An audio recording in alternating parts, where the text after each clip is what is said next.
And I would encourage you, if you're looking for opportunity, look at somebody who might be in need and say, what could I give? Because there might be opportunity. There's opportunity everywhere. Everybody has a problem. And if you can be a resourceful person, you can maybe create a solution for that problem that will also benefit you.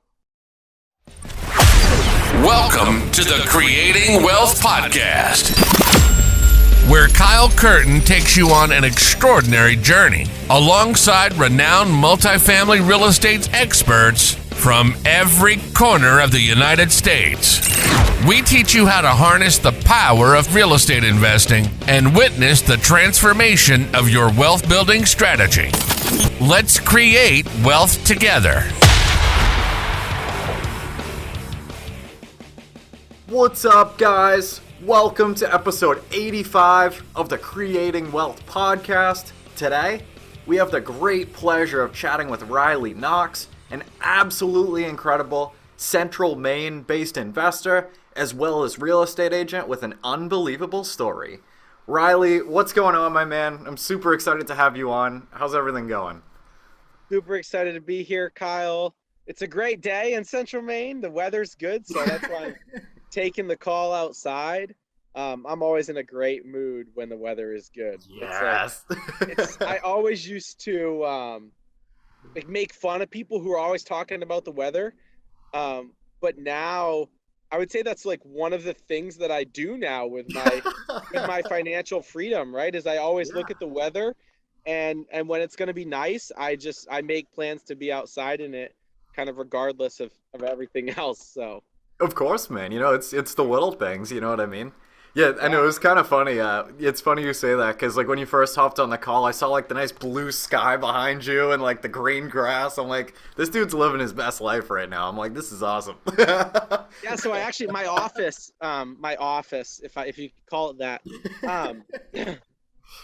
in the winter I work inside the house, but in the spring, as soon as I can stand it outside with a jacket on. Yeah. So probably April 1st, we've got a 3-season porch that I'm out on. My office is out there 8 or 9 months a year. Nice. And my mood immediately increases. So definitely. There's probably some kind of study or something like that out there of productivity and like ambient weather temps and mood, and I don't know. It sounds like something cool to check out. Yeah, no, I'd say so. And I work on, and I don't know if this is healthy, but I work longer hours because I enjoy the environment that I'm working in. So it doesn't feel as burdensome to work because I'm outside. We've got wind chimes and bird feeders, and it's the just whole nice. Shebang. Yeah. I love it, man. So let's jump right in, my friend. I'm very excited. So to kind of jump right into things, kind of tell us a little bit about, your real estate story and what kind of got you into it and gave you that entrepreneurial spark and yeah. Sure. Well, let's start with before real estate. I went to Maine Maritime Academy, which is a maritime college. I studied marine systems engineering, and I was studying to get my I have an unlimited tonnage U.S. Coast Guard license to be an engineer on an ocean-going vessel, right? Tankers, cargo ships, that type of thing. That's the path I was headed down. Had a couple of things happen when I was in college at sea. Missed my grandmother's funeral. Had a girlfriend leave me. So decided that the life of shipping, for a person like me, I'm a really relationship-oriented person, really family and friends-oriented. So being at sea was not a super healthy experience for me, mentally and emotionally. So I knew I didn't want to do that. I met my wife in college and married her a week after graduation. So I knew I wasn't going shipping. It wasn't really the life for a family. I got a job right out of school working for the Department of Defense as a nuclear test engineer. And that was fun for a little while. I did that for a year and a half, and it was challenging at first, but it was government employment. So for anyone who's familiar with government employment, it's really structured. There's not a lot of room for individuality. And I've learned that I'm not a person who does well with a boss. I'm not. And I did well with the Department of Defense and everything. But so I guess we'll put a pin in the story right there and go back and discuss my real estate journey. My wife and I, when we were engaged, we're working through some debt, right? Like kind of Dave Ramsey style debt snowball, trying to pay off some debt. My wife was living with a family member at the time, really cheap, like almost in exchange for nannying, just really living cheap with a family member. And she wanted a house. She really wanted to live on her own. She wanted a house. We're working on Dave Ramsey style budgeting. And like, babe, it doesn't make sense to increase your living expense while we're trying to pay off this debt. And what we came to, we knew nothing about real estate investing, nothing about cash flow, nothing about rental properties, nothing. I couldn't even speak the language of real estate investing. But the only thing we came to was like, well, babe, what if you bought like a duplex or something where you had a tenant, and then it would be cheap. It would be cheaper to live there because you'd have someone helping you pay the mortgage. So we kind of agreed on that, started shopping for a multifamily home, found a 3-unit that my wife really liked. Again, nothing about cash flow, had no idea how to run the numbers. Bought a 3-unit because we liked the neighborhood. My wife bought it, I should say. That was my senior year in college. About 9 months later, we got married and I moved in with her. And that's when the light bulb started going off for me, right? Mortgage payment would come in the mail, rent checks would come in the mail. I could pay the mortgage and the heating bill and the lights with the rent. And we were pretty much living for free. It didn't take long for us to connect the dots and say, hey, what if we didn't live here, right? Then we would be making money. So we actually moved back in with that family member and started renting out that apartment. And it was cash flow positive. We started saving money for our next rental property. And I guess this is one thing that I really like to share with your listeners. When you're coming from a low liquidity situation, which is where we were coming from, right? I had college debt. We had W-2 jobs. We were paying off debt. We didn't have a lot of capital, right? So sometimes it's easy to like listen to people who own a bunch of rental properties and just feel like that'll never be you. And the way that I try to explain it to people is it's kind of like building wealth, specifically building wealth through real estate investing, is like a freight train. It takes a lot of energy and effort and time to get it moving. But once it does, it's very, very hard to stop. Nice. So, so it took us 18 months of counting our pennies, saving paycheck to paycheck, enough money to save $22,000 to buy our second rental property. So our first rental property, my wife bought with an FHA loan. We borrowed money from her 401k to do it. And we closed on that property with about $40 in the bank. Nice. Fast forward, 18 months of saving. That was in 2017. 2019, after 18 months of saving, we had 22 grand. We put 11% down on our second owner occupied property. And when we closed on that property, we had about $40 in the bank again. So here we are. We own 2 rental properties and we're still broke. But shortly after that second property, I was working for the Department of Defense. So I'll come back to that story that I kind of put a pin in. Working for the Department of Defense, and my wife got pregnant. I fell asleep at the wheel one morning because I had a 110-mile commute. It was about an hour and 45 minutes to 2 hours one way to work. Yeah. I had to be there at like 5 a.m. So I was leaving the house at 2:45. it was a little crazy, and I was drowsy driving. Fell asleep at the wheel. Did not crash, but it was scary. It startled me. It was the first time I'd had this experience, kind of the rumble strip experience, if you will, with these fresh, I'm going to be a father thoughts running through my mind. And on my way to work that day, I was just thinking about the fact that it wasn't a super healthy lifestyle. I wasn't seeing my wife very much. I wasn't going to see my child very much. And I drafted a big long email to my wife on why I should leave my W-2 job, my safe, stable W-2 job, and become a real estate agent. So, and a full-time investor and agent. So I spent about a week and a half writing this email, right? Thinking about it. I was so nervous to share this idea with my wife because it seemed crazy. And it was so refreshing when I finally hit send on that email from work, got home that night, and my wife said to me, I think this is a great idea. I can't believe it took you so long to realize this. I'm sick of you not being home and having long hours, and you're going to be great. You're going to do great. Of course you're going to do great. And I had read a statistic from the National Association of Realtors that said 70% of real estate agents earn less than 10 grand after taxes and expenses. And I had told my wife that. I'm like, honey, it's very possible that this is not going to go well, that we're not going to make much money. I need you to be okay with me making $0 for 12 months. But this is a business that takes a lot of time to get up and off the ground.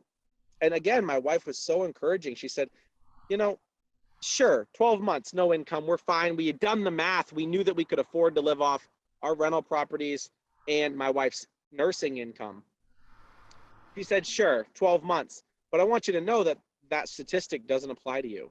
She said that statistic isn't you. She said, you've always been successful.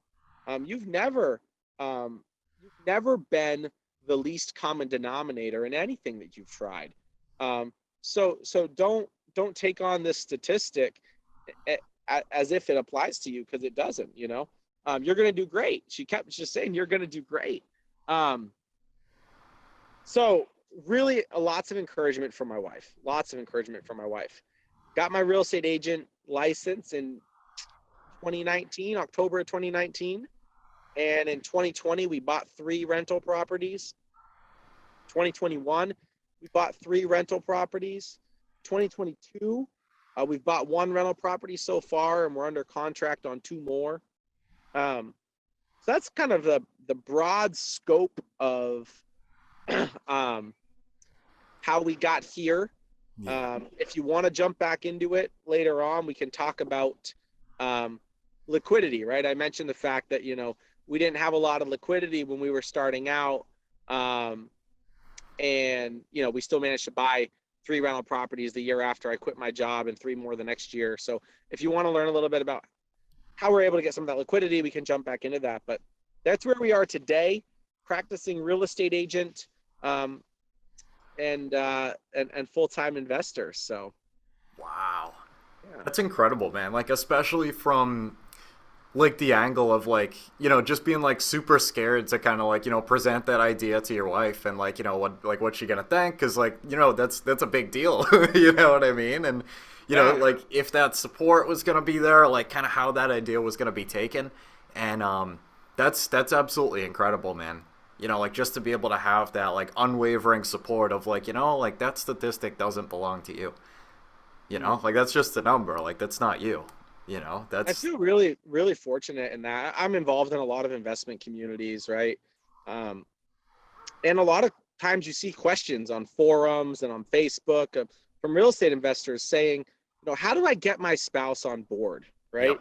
How do I convince my spouse that I'm not crazy? How do I, and the thing for me that has been, I've just been really fortunate, my spouse has been, the primary encouragement, in really encouraging me to go for this. Yeah. So it's been wonderful. I've never really had that push pull type of relationship, because she's been really supportive from day one. That's incredible. Wow. Yeah. So after buying a couple of those properties, what was it that kind of kind of drove you to take on like the real estate agent kind of role? Was it to kind of like stay in the business like all the time, or like maybe like a blend of like different things? Yeah, I think I knew I wanted to leave my W-2 employment for the Department of Defense, Yeah. and I didn't know uh it was the only other thing I was good at. I was on my lunch breaks at the Department of Defense. I was teaching other colleagues of mine about real estate investing, how to buy real estate, why they should buy real estate. So it was like the thing I was already doing for free, right? So I figured, hey, if I would do it for free, why wouldn't I do it for money? This is my daughter's out here screaming in the background, so if you hear her, that's what's going on. So She's on her first podcast. yeah, she's on her first podcast. Aw. Aspen, my famous baby. Hello. Famous. What's her name? Her name is Aspen Dawn Knox. Aw, that's adorable. Yeah. Guys, make sure you watch the YouTube version of this so you can see Riley's daughter. She is very cute. All right. I guess more of it. So, yeah, that's our story, man. So I thought, why don't I do the one thing that I would do for free, for money? Yeah. Wow. Like that, just like I was saying before, like just that that's just incredible. So yeah, I mean, like if you wouldn't mind, I'd love to kind of like jump back into like kind of like the liquidity side of things. And was it just kind of more or less like picking up those first couple properties, and did they like appreciate it all? Like did you use any like home equity lines, or like just kind of saving up money and just kind of saving up? Great question. So liquidity. First two properties were just pinching pennies from our jobs, right?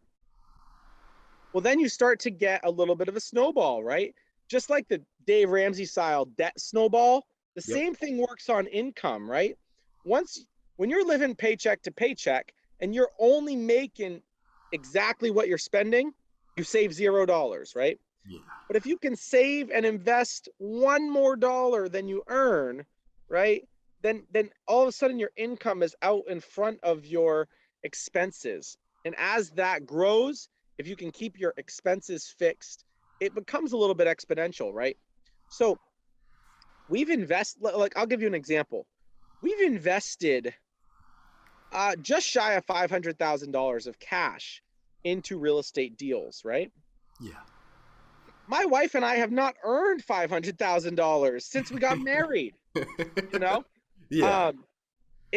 So the properties are buying more properties, right?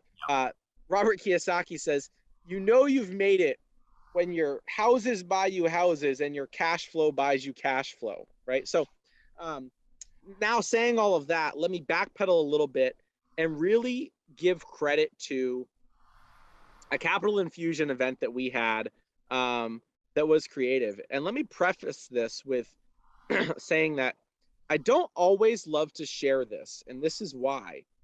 Because I want to encourage people to understand that this is available to them, right?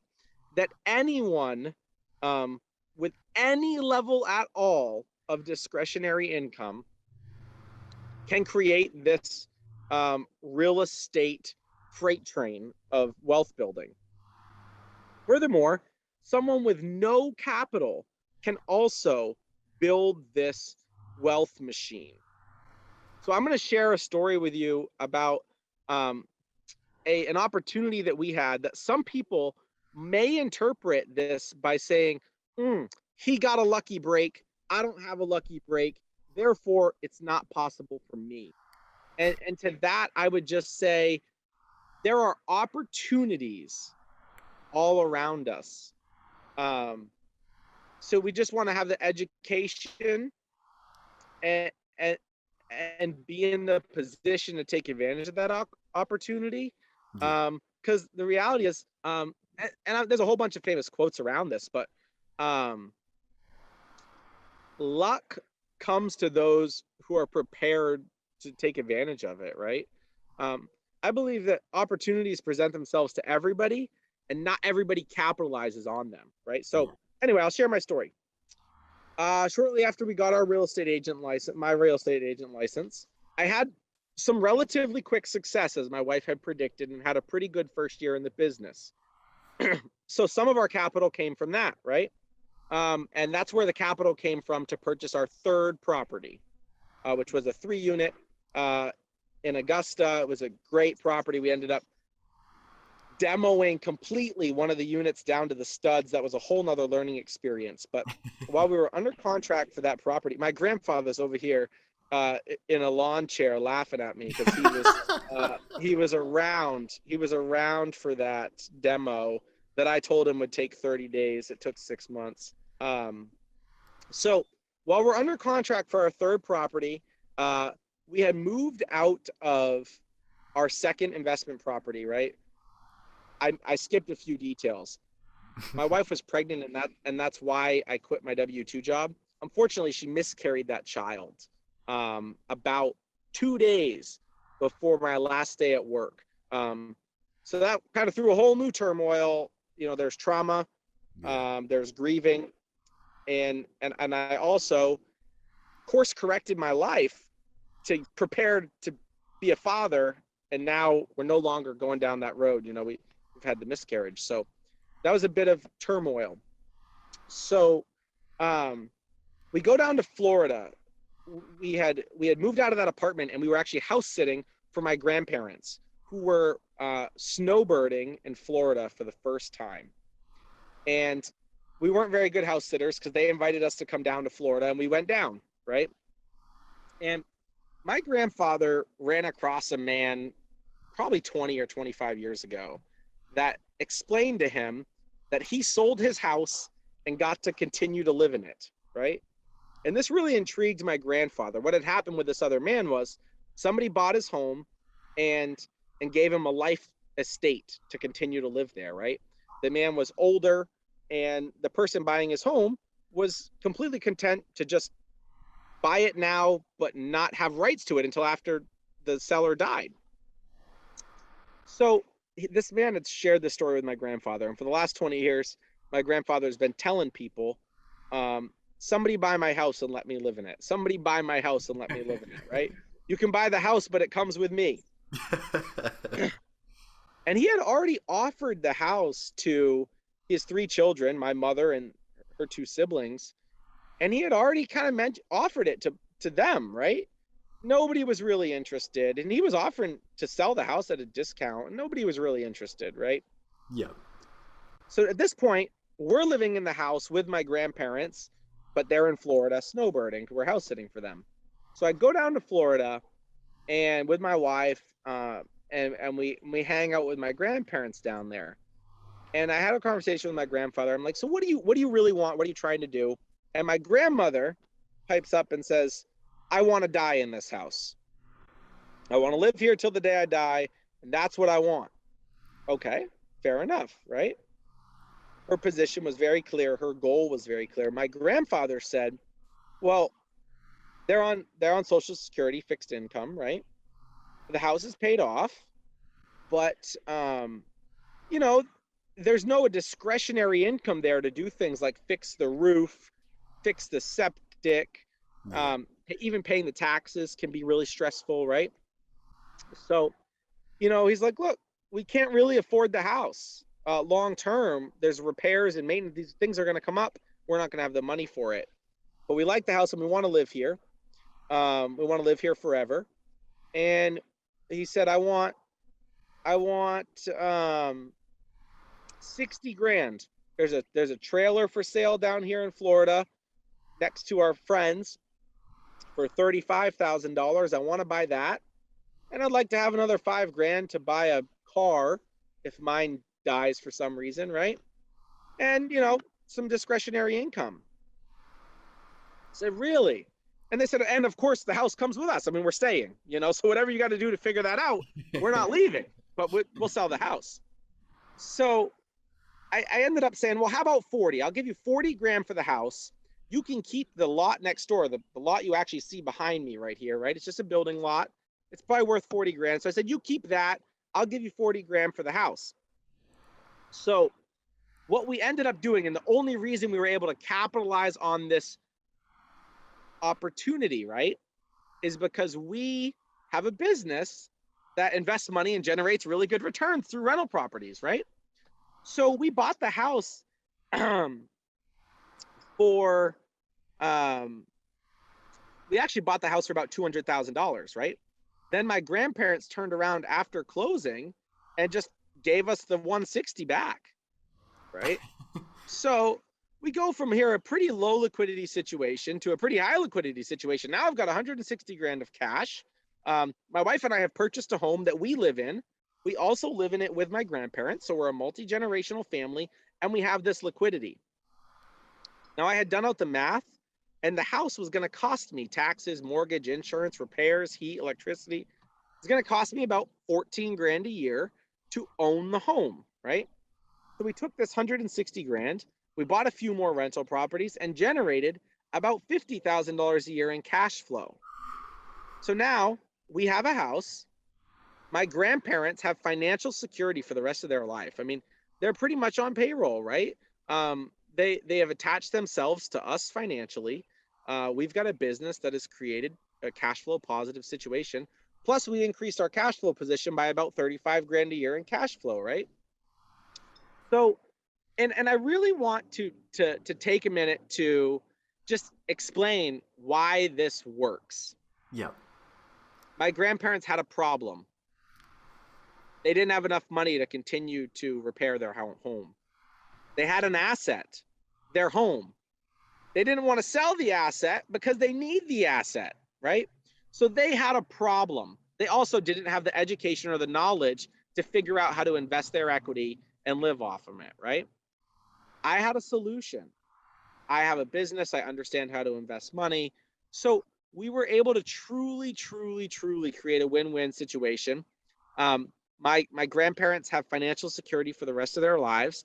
My wife and I have accelerated our wealth building journey, and they're on the freight train. They're passengers, and they know it. They know that they've helped us create massive success. Yeah. Quicker than we would have created it on our own. In all reality, we were heading down this road.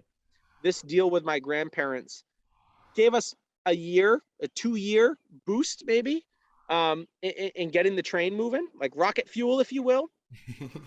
But they're incredibly proud of the fact that they were able to help us create a better life for ourselves. And because they live with us, they're part of that life. We've created a better life for us and a better life for them. Yeah. So that was our creative deal. And that's one of the few creative deals that we've done. And that's really, so I just want to encourage your audience. We didn't do anything shady. We didn't take advantage of anyone. We listened. We listened to what their need was, and we provided a win-win solution. And there are more opportunities like that than you might think around you. And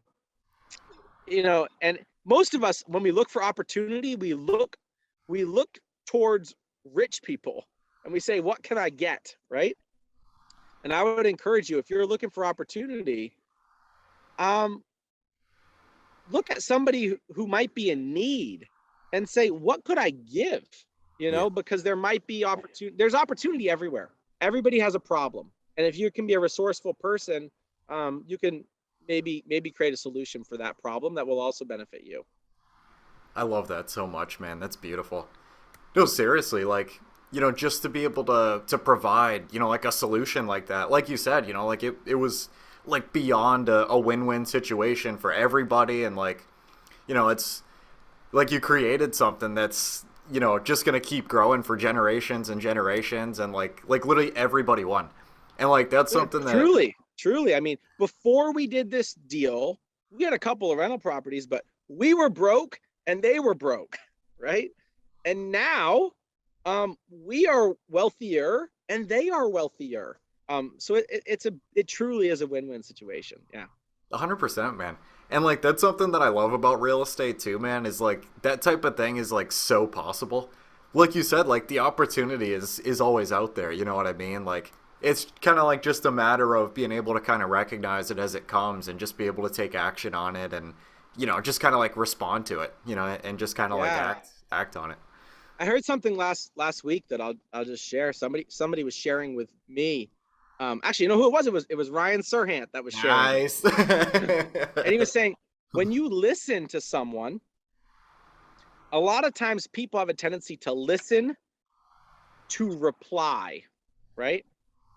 And he said, and that's a natural flow of a conversation. You say something, I say something. You say something, I say something. Instead of listening to reply, listen to respond.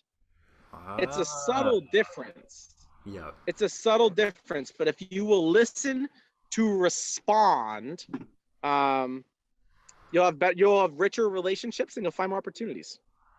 That's interesting. I think that's super cool. Thanks. I didn't come up with it. It's Ryan came up with it. No, it's like, especially like those kind of things. Like, it's just something like, you know, it's like, it sounds so basic, but it's so real. You know what I mean? And like, I love like hearing stuff like that, you know, and just kind of like, you know, human interaction and communication and like even, you know, just kind of like how things boil down to like tonality and like body language and like the way you phrase things. And like, yeah, that's something that's extremely interesting, you know, and like, it's, I feel like the more you kind of like look into, you know, certain aspects of like human communication and like, you know, people throughout history that were extremely good at it and, you know, some of the traits and stuff in there, you know, are a lot more possible to just kind of develop over time, you know, and just kind of pick up on it and you can learn to do the same thing, you know? Yeah. And hey, let me tell you, I'm not an expert in this by any means, right?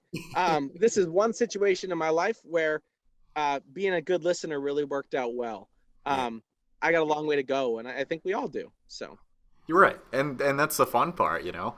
But to be able to like, you know, constantly be learning like this early in the journey is absolutely huge. Yeah. You know, like the more that you can learn, that like everybody can learn, like even like right now, you know, like if you're, you know, like regardless of what age you are or whatever your situation is, like, you know, in the bigger picture, like you could be in this real estate investing game for the rest of your life, you know, whatever that may look like. Yeah. So like, you know, this could still be extremely early for most people, you know, right, and yeah, I completely agree.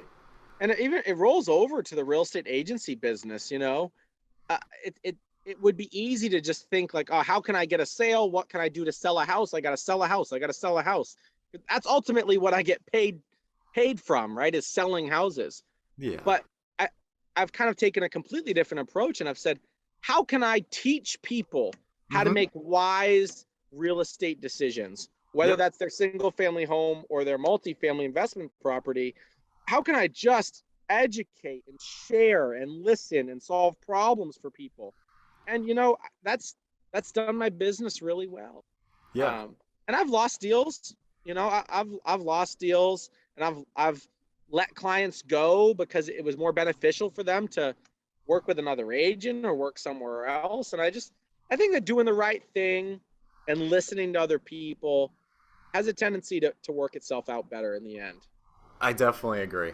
And that's something that I totally value too, man, is like so like I've never really been like the salesy like kind of type. I mean, like our licenses, I assume they have licenses in Maine, right? Like I don't know what that looks like, but you know, like on the license it says like, you know, Massachusetts or Maine like salesperson. And like for me, like, you know, just like a little tick in my head, like it drives me crazy because I'm like, I never wanted to be a sales guy. It says it on my license, but that's not what I want to be. You know, I totally agree with you, man. Like if you're out there, like, you know, just wanting to teach and like, you know, like change people's lives, like for real, like that's really what matters, you know, and like that's what's gonna build you that, you know, sustainable business over time, and like literally just like the genuine value and giving and everything. And like just the more that you give, especially, from people like yourself, that have had, been around the multifamily space for a while and, done some really crazy things and like had all these experiences, like good, bad, and different. And, just to be able to kind of share that and be like, hey, like you see that, oil tank or like, whatever the situation is in the basement, like that sill plate or something like that, like, there was something that happened to me in one of my properties, like, just kind of watch out for that, like when we're walking through, and I feel like it goes so far, like if you're just kind of like more of a teacher and like the universe just kind of has its way of coming back to you eventually, and it just, I tell my clients all the time and my friends who buy investment properties, and maybe I'll have to stop someday because my phone will never stop ringing, but I tell my clients all the time, like, hey, if something comes up and you don't know what to do and you're freaking out and you're worried, don't worry by yourself. Give me a call. Chances are I've been through it or I know someone who has. So just pick up the phone and call, right? And I still love to take those phone calls. One, because it's not me, right? It's a lot easier to put somebody else through a nightmare than to live yourself. But, a lot of these things, I mean, I've got a client, I love her to death. She's super, super smart, friend of mine. But occasionally, she'll get a hold of me like on a Saturday, right? Yeah. She'll be like, hey, I've been dealing with this thing since Monday. I'm super stressed out. I was crying. And I'm like, why didn't you call me on Monday? All you got to do is call this guy. He'll fix it. Yeah. And it's just like, oh, so sometimes just, there's a lot of people who've given to me, who've given me shortcuts to where I want to get to, problems I want to solve. So if I'm able to be that shortcut for someone else, I just, it's rewarding. It's rewarding. I love the way you worded that too. Because like I've never like found a way to kind of word that like one thing that I am really, really big about is like I'm just so like appreciative and like thankful for like like conversations that I've had with people, like down to like a one-on-one level or like going for coffee or whatever, and just like people answering like questions that I've had or like exactly, sometimes you'll be freaking out about something and then like, you shoot somebody else a quick text and be like, dude, like it's literally fine. Like just ask for an extension, or like whatever the case is, and like it's that easy. And you don't know if you don't know. Exactly. And it's, I really love the way you worded that, man. Like, just to be that like shortcut, to be able to like help someone else, like, give them like a step up, when they're trying to climb up and, hopefully like, an experience that you might have had, and the experience that you got from going through that experience, might be able to help them skip that altogether, or like make it a heck of a lot easier and, just, yeah, I love it so much, man. That's cool. So, Riley, I wanted to ask you, man. So, what is kind of your drive and your vision for the long term? That's a great question, man. It's a little unique. It's a little unique. Maybe it's unique. Maybe it's not. Listen, I really enjoy travel. Yeah. I really enjoy vacations. I'm a mountain climber, an ice climber. I love to be outside. I love my time freedom. But the real driving factor, and this is probably going to end up in a long story, but when I married my wife, she was a cancer survivor, right? So 10 years ago, my wife had a brain cancer. And she was 25 years old, went from perfect health to 3 grand mal seizures in a week and had emergency brain surgery a week later. The specific, and this all happened prior to me meeting her. Yeah. But when we got married, it was right around the 6 or 7 year mark after that surgery. And the specific type of cancer that she had was very, very likely to come back within 7 to 10 years. So when we got married, in the back of our head, we knew there was a high probability that there would be a round 2. with cancer. Yeah. My drive for the first several years of our marriage was really, hey, if my wife ends up in a hospital room for 6 months, I want to be in a position where I can be there with her, right? Yeah. I don't want to not be able to be there with my wife. So that was my drive. If my wife needs me, I don't want to have to go to work, because if I don't, we're going to lose our house. I want to be able to live my values and be there with my wife. So, fast forward, my wife's brain cancer has not come back. It's been 11 years since that surgery. No more brain cancer. But my wife, and so I mentioned we had the miscarriage in 2019. In 2020, my wife got pregnant again. 3 days later, she was diagnosed with breast cancer. So here we are, round 2 with cancer, right? Yeah. My wife is a total champ. Breast cancer is super, super complicated to treat while you're pregnant, right? My wife's breast cancer was estrogen receptor positive, which means that its nutrient, its fuel, the thing that it eats to grow is estrogen. And my wife is pregnant and has an elevated estrogen level in her body. So just like the rocket fuel we got from my grandparents' financial contribution to our wealth building journey, my wife had some rocket fuel for her cancer, and it grew really, really quick. It was really, really aggressive.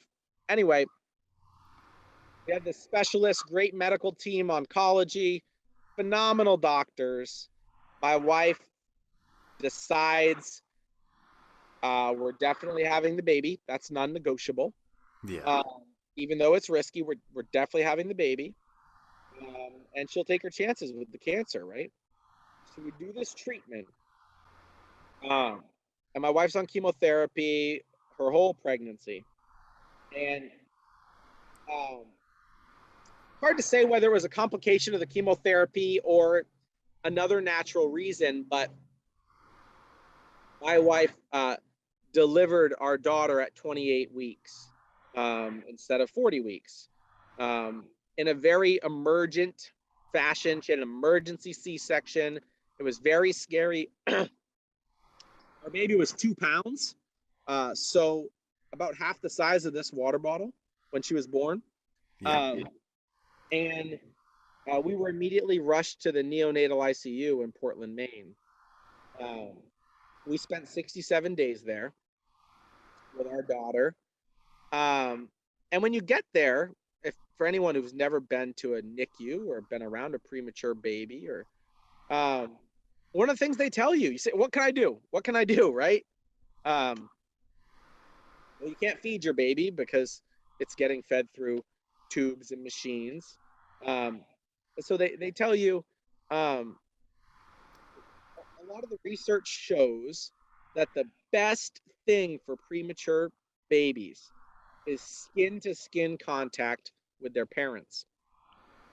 So my wife and I, for 67 days, did not work. Food rotted in our refrigerator.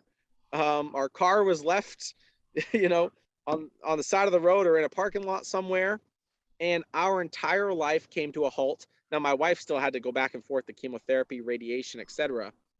This was all during chemotherapy, right? This was all during COVID.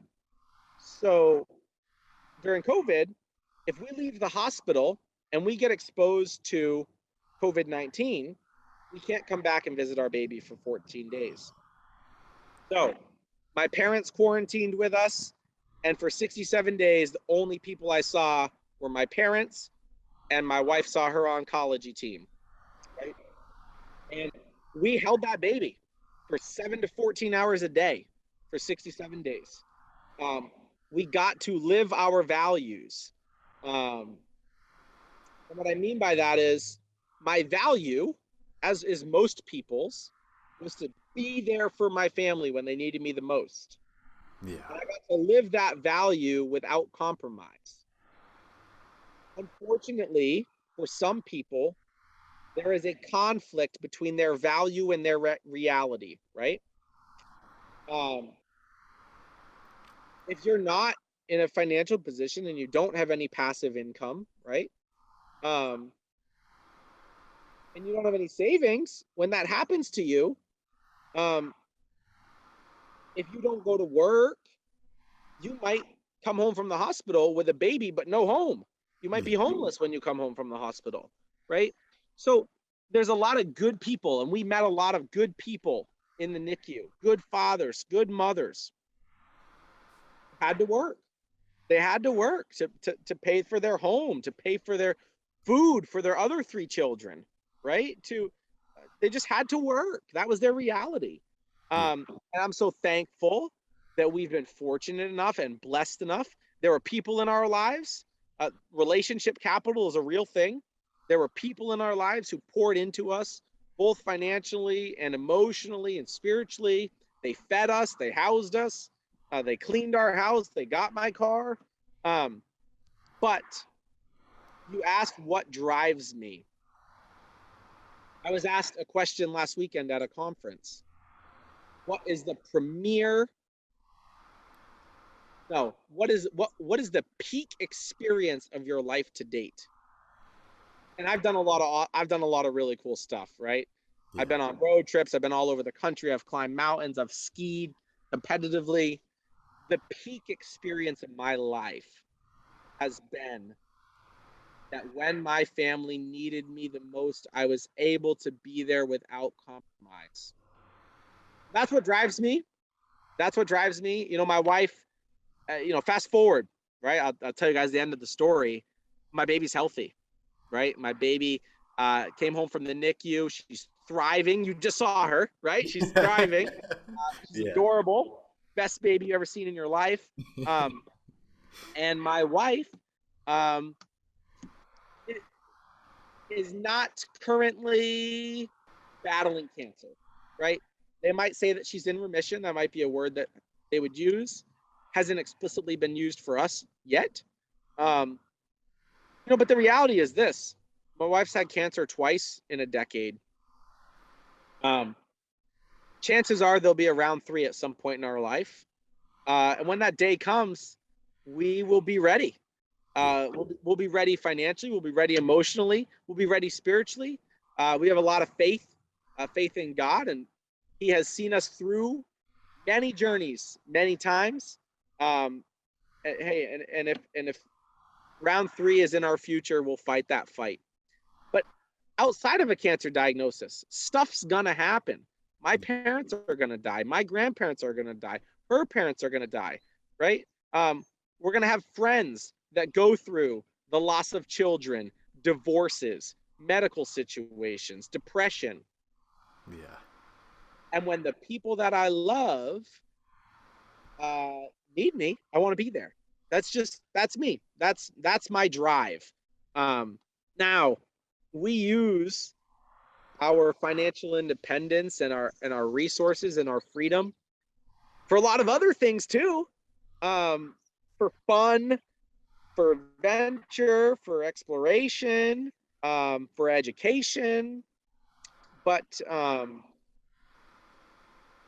as my good friend John would say, when feces hits the rotating oscillator, it's good to be in a strong financial position. So that's been the drive for me. And then that's why I've wanted to create wealth outside of wealth creation.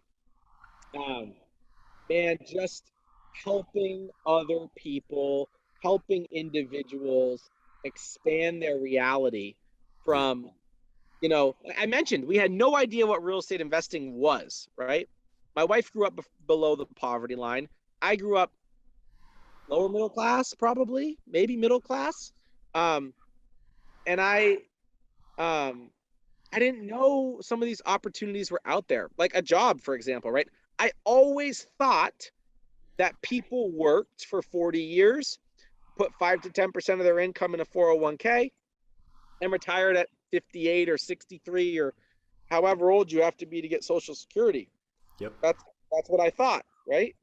And now I live in a completely different world where I I know tons of people who that's not their reality. Yeah. Um, so I just love to share with people, listen to people, and really just um, help them, one, achieve their dreams, and two, dream even bigger, dream of thoughts they haven't even had yet. um, so yeah, that's me, just trying to elevate the human experience. That's beautiful, man. Oh my goodness. That's like that's wow. Oh my goodness. I don't even know what to say. You know, it's like that's so special, man. You know what I mean? And like to be able to have, you know, to be able to create that future, you know, that you envisioned, like for you and your family, you know, through, you know, doing something like real estate and investing and everything, and to be able to just create that world, you know, that you needed to, you know, to be able to live the life that you want to, you know, is really special, you know. And that's it's touching. It really is. No, Wow.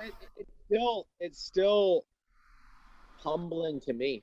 You Yeah. know, I'm not naive to the fact that I live in America, arguably the country with some of with with some of the most paths for upward movement in society. Yeah. Um, access to great medical care. And I just feel blessed. I feel blessed, and I was born with some level of privilege. We are all born with some level of privilege. Um, but I am clothed, I am warm, I am well fed, I am well loved. My family's healthy. And Yep. you know, there were other families. There were other families that we spent time with in the NICU that didn't have the same positive outcome that we had. You know, my heart breaks for them. You know, Yeah. it really does. Um, so I'm feeling blessed, and I'm trying to give as much as I can. You know, we were given to, man. You know, this is something we'll take a left turn here. Sure. My wife and I have had financial success. You know, that's why we're on a podcast talking about real estate investing. Um, when my wife was diagnosed with cancer during her pregnancy, the love and support that was poured out to us completely overwhelmed us. And it was really weird. It was really weird to accept help, right? Because um, we are wealthier than a lot of the people who helped us during Yeah. that. There were people who gave money. There are people who gave time. There are people who gave food. There are people who prayed for us. And it's really humbling to Yeah. accept money, a gift of money from people who want to love on us, Yeah. even though we felt like we had plenty of it. Yeah. The awkward spot to be in, right? Um, and it was really humbling, but I had to take a step back and realize that, like, that's what these people felt led to do in their hearts, right? So there was a GoFundMe started, and I think uh, right around $15,000 was donated to my wife and I and our daughter to help us through these challenges. And we have had tens of thousands of dollars of medical bills, right? And we have been through some of these challenges. Yeah. And they've eased some of the burden for us. But what we actually did, and I'll just share this, because we felt so awkward about receiving $15,000 from people that um, made sacrifices to give us that money, right? There are people who donated money to us that they didn't have, you know. They donated their last $10 to us in some scenarios, right? Um, we took that money and we bought a rental property for my daughter, um, and put it on a 18-year, or we put it on a 20-year mortgage. It'll be paid off about the time she turns 19. So, um, you know, she can use that property we can sell it. She can go to college with that money. She can keep it. and use it to cash flow herself through her dreams. She can keep it and refinance it to get more money to start a business. She can do a lot of things with this rental property. Yeah. So that $15,000 that was donated to us will grow over the next 20 years to probably, well over $500,000, maybe even closer to $1 million worth of opportunity fund for Aspen. Yeah. That's just another idea. Like, hey, if you're thinking about how you're going to save for college or what you want to do for your child when they grow, that's an option. Buying a rental property is an option. That's And the it was an coolest thing option in the for world. us. It was the only thing that felt right to do, Yeah. instead of, it was that or give it all back. We certainly weren't going to go out and buy a new car with the money that these people had so carefully donated. There's another girl, my goodness, we love her to death. She had a baby a few months before us. Our daughter needed breast milk, right? And at the hospital, they're given breast milk up to a certain point, 32 weeks maybe, 28 days after birth, right? It's paid for by the government or by insurance, right? But then it's not paid for, right? At that 28th day, it stops getting paid for. The breast milk is extremely expensive. It's like $6 an ounce, Wow. and our daughter was having like 24 ounces a day, so it was like $200 or $300 a day to afford this milk, right? And we had a dear friend of ours who pumped every day and donated about 6 months worth of breast milk for Aspen. So Wow. like, talk about, health, right? She's giving our daughter the gift of health, a gift that truly money can't buy. It was healthy breast milk. She was literally giving of her body, herself, and we're not naive to the sacrifice that took. So, just people of all walks of life have poured love into us, and that's what I want to do. That's what I want to do in my life is just pour love into people. I love that so much, man. And like it's like it seems like it's kind of those moments in life that like don't come around that often, where like you just like it's like it's just all love, you know what I mean? And like in a case like that, like people literally, like you said, like they sacrificed and like gave you food and that woman as well, and and you just like feel like it's I don't even know how to like put it into words, like just that feeling of like community and love and like being able to do that for other people and everything too. Like it's almost like like nothing else like in the world matters. Like it's just like just doing good and like like making things a little bit easier for them, and like who gives a crap about anything else, and it's beautiful, man. Like it's just the little things, and I feel like it's it's things that don't really come around that often, but when they do, it's kind of like an out of this world experience. Here, and this is what you're doing, man. You're creating a community. You're giving value, right? Nobody pays money to listen to your podcast or get into your social content. You're giving value for free to create a community, and that's the real thing. Our economy is very fickle, right? The dollar bill only has value because it has perceived value, right? We're only safe here in America because nobody's dare invade us for the last 50 years. The reality is the world as we know it, our financial system, the economy, it really all could come crashing down tomorrow. Yeah. And if it does, and I'm not a doomsday guy, but if it does, what we'll be left with is community, right? We'll be getting food from our neighbor's farm. Yep. We'll be building houses for one another without exchanging money.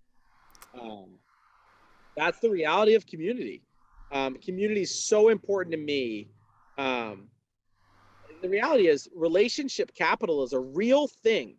Yeah. And what I mean by that is, I'll ask you a question, right? Does it cost money to clothe your family, heat your home, and put food on the table? Yes. All right. I love that answer because I'm going to argue with you, right? Unfortunately. I don't think it does. I don't think it does. I think that I have provided enough value to other people over the course of my life that if I lost everything tomorrow, let's say I just made a bad bet on Dogecoin, right? Yeah. I lost it all, my house, everything. I don't have a dime to my name. I got about 6 people in my phone, maybe more, probably more. I'm discrediting my relationships if I don't say more. I probably got 60 people in my phone that I could call tomorrow and say, hey, I got nothing. I need housing, shelter, heat. And they put me up in a heartbeat, Yep. you know? So relationship capital is a real thing. And I got plenty of people who let me work for housing, right? Because they know my work ethic. So I just, we put so much, sometimes when we think about wealth building, right? Because that's what a lot of us real estate guys are trying to do, is build wealth. There's a whole nother avenue to wealth. That's relationships. And if you have rich relationships with high quality people, you'll never be in need. Never be in need. So let's just, give value. You'll never know when you might need some. I love that, man. Like it's those things that aren't really tangible, that mean the most. And like we were talking about earlier, like the love and the giving and the relationships, like I mean, it's certainly a real thing, you know what I mean? Don't get me wrong, but it's not necessarily something that's like, you could like see in front of you. I mean, I don't know how to word this, what I'm trying to say, but it's just like, it's some of those things that really have the most impact, like inside, that really mean the most. And it's, yeah, like if you boil everything down to the things that like actually matter, like just keep boiling things down until like you get to like the very very small like molecules of why you do the things that you want to do, and feel the way you do, and try and create that vision. Like there was another investor that I had on the show probably like a month ago, and his name was Gordon Thornton, and absolutely phenomenal guy. I love you to death, Gordon. And one of the things that he was saying was literally like along the same vein is, if you boil down absolutely like everything and everything at all that humans desire, it all boils down to love. Like if you just keep boiling it down and boiling it down and boiling it down until there's literally like nothing left, more likely than not, you'll come down to love or something very similar. Yeah, something very similar. If you talk to psychologists, right? Why do people have eating disorders? Why do people have sleep disorders? Why do people get divorced? Why do people become serial killers? We go all the way back down. Yep. It's almost always they're trying to fill something in their heart. Yeah. And it's love. It's love, So and love. The thing about love is it can be reciprocated, right? You can. If you don't feel that enough people love you, try loving them, Yep. It's so true, man. It is like the mentality and like just the mindset behind it is extremely interesting. Man, I love where this went. We started. Me too. Seriously. Love. But I think there's got to be a why, right? There's no sense in getting wealthy in a bubble. Yep. Real estate itself is like, it's just sticks. Yeah. Sticks Yeah, and you're right. It's deeper than that. So at the end of the day, there's got to be a why. There's got to be a why. And I know plenty of wealthy, depressed people. Yep. I know plenty of broke, depressed people. you know, and I know plenty of broke people who are rich, who are living rich lives. Man, like, all right, um, I, I don't know Jeff Bezos, right? But until he retired, man, the last 25, 30 years of his life looks like a lot of work. You Yeah. know, everybody's like, man, I want to be Jeff Bezos. The guy has a mega yacht. I'm like, I don't know. He's standing in front of Congress every 2 weeks. That's right. I don't want to stand in front of Congress. So don't envy someone's life until you really understand it, right? Yeah. So, you say Jeff Bezos. Do I want to be Jeff Bezos? No, I don't. Jeff Bezos had a divorce. I don't want a divorce. I'm very happily married. You look at the flip side of that, right? One of my ideal heroes is the ski bum, right? I know a girl who makes minimum wage, lives in Colorado, skis, ski patrol, right? All winter long at these beautiful resorts, mountain bike coaches all summer long. And, you know, she never makes more than 25 or 30 grand a year. But she's living a rich life. Yeah. I might argue that she's living a way richer life than Jeff Bezos, at least when he was working, at least before. Yeah. So, um, and I guess, and I know we're coming to a close here, so I'll leave your audience with this. I do a little bit of coaching, and this is an exercise that I really love to walk people through. Yeah. How much is enough? How much is enough, right? And why do I know why do I see so many massively financially successful people who are not happy, who are not healthy, right? How much is enough? And I think that everybody's answer to that question has to be different, and it has to come from within. So this is the way that my wife and I try to answer this question, and it might be a worthwhile exercise for your audience. In the absence of money, if money ceases to exist, and everywhere you go, everybody says yes. Yes, you can ride that plane. Yes, you can eat that. Yes, you can go there. Yes, you can have that house. Yes, you can talk to that person. Yes, you can have this experience. If nothing is off limits for you, nothing, how do you fill your 24-hour day? How do you fill your 7-day week? What do you do with your 52-week year? And what do you do with your life, right? What does your ideal life look like in the absence of money? Answer that question. Write it down. What does your day look like? What does your morning look like? What activities do you do? What kind of food do you eat? Do you drive? Do you not drive? What do you do? Then, and only then, only once you've answered question 1, question 2, how much does that cost?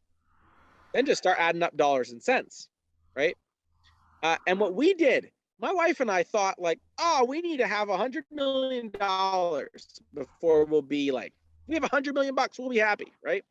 Well, when we did that exercise, what we realized is like, what we actually really, really value, we really, really value travel. So that costs some money. We really, really value being outside, hiking, eating healthy food. That costs some money, right? But we don't actually value expensive cars, expensive jewelry. It's just like, it's not, even if we were unlimited wealthy, we wouldn't really buy expensive jewelry. It's just not our thing, right? Yeah. And what we did when we backed that all out, we came to, wait, it's actually a lot less expensive to live our perfect ideal life than we thought it was going to be, right? Now, it's still expensive, right? We came in around 14 million bucks, right? That it would cost to live our dream life. But not 100 billion, right? So, answer the question. Answer question 1, because if you don't have an answer to what you would do with unlimited financial resources, even if you get unlimited financial resources, you won't live your best life. You won't be happy, because you've got to ask yourself, if all opportunities are available to me, what do I do with my life? Yeah. If you can't answer that question, it does you no good to be unlimitedly wealthy, right? So that's why so many people win the mega bucks, win the lottery, are successful actors, and then unfortunately drain all their wealth away, don't increase their happiness, die in an overdose. I mean, the rich and the poor suffer alike, right? Yeah. And happiness does not track with wealth creation. So be happy now with your current existence. Change all of the things that you're unhappy with and be excited about the future. But we cannot all chase riches, because one, they can't all be attained, and two, um, it's a never ending. There's no finish line.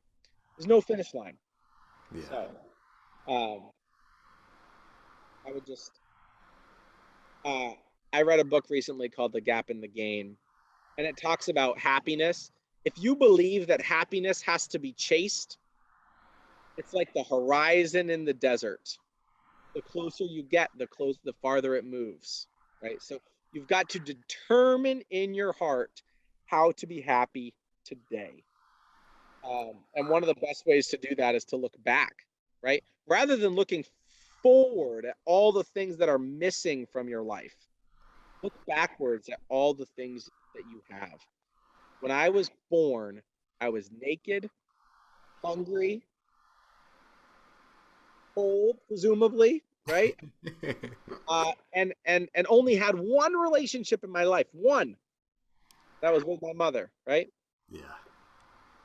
Arguably with God as well, right? And look at me today. I'm fed, warm, clothed, healthy. I can do all kinds of things. I can go all kinds of places. I have an abundance of relationships and an abundance of experiences. So if you look back at all the things you've gained from the day you were born, it's a good framework from which to start experiencing your happiness. Yeah. I love that so much, man. Like that, like, oh my goodness.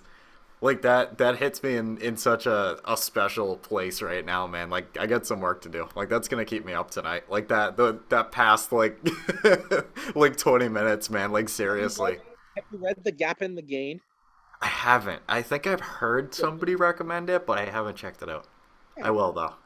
it's good. It's a good book. So Wow. That's huge, man. That's game changing. Oh my goodness. I have a hard time. I never stay on real estate very long when I talk on these podcasts. No, I love it, man. Seriously, like, because it's like I love it, especially like, like when doing like interviews and stuff. Like when this is what I'm talking about. Like this is what I absolutely love, man. Is like when you just like throw away all the questions and like you just get real, man. Like, yeah.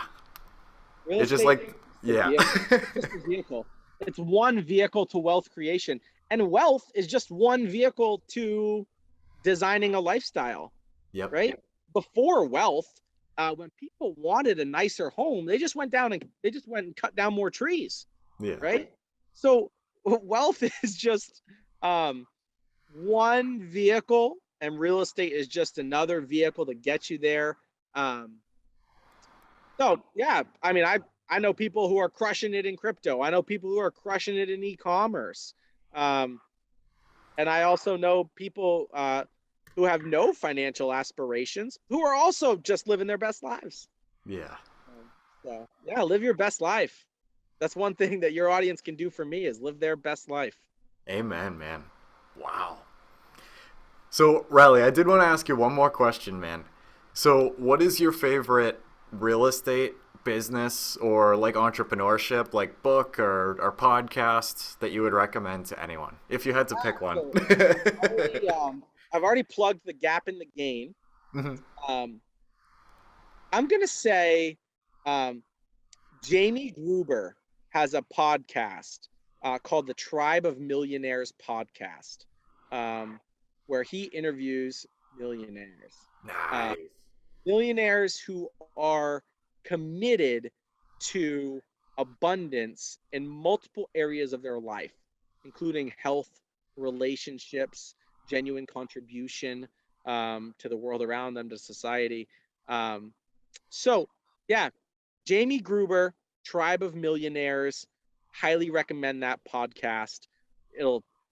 That is not a industry specific podcast, right? I listen to a boatload of real estate podcasts, but that podcast is interviewing people from all walks of life. That's cool. Yeah, I'm definitely going to check that one out. It sounds like a really cool one. Yeah. Sweet, man. But yeah, so I usually ask too for any contact information or social media or like email, anything, anything that you want to give at all for anything, man. I'm more than happy to drop it below. Yeah. So we chatted before the podcast actually about the fact that I'm pretty much a digital hermit, but I'm on Facebook, and if you send me a message, I will respond. So Riley Knox on Facebook, and then my personal email, Riley, RYLEE.Knox, KNOX96 @gmail. If you drop me an email there, I will respond. I respond to all my emails. So beautiful. Awesome. Thank you so much for coming on here, Riley. This was absolutely incredible, man. It really was a pleasure to have you on.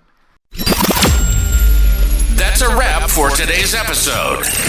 We want to thank you for being a valued listener of the Creating Wealth Podcast. Make sure to visit www.creatingwealth.com to connect with us. Dive into our ever-expanding library of informative blogs and explore a wide range of additional valuable resources. Stay tuned for our next episode as we continue to create wealth together.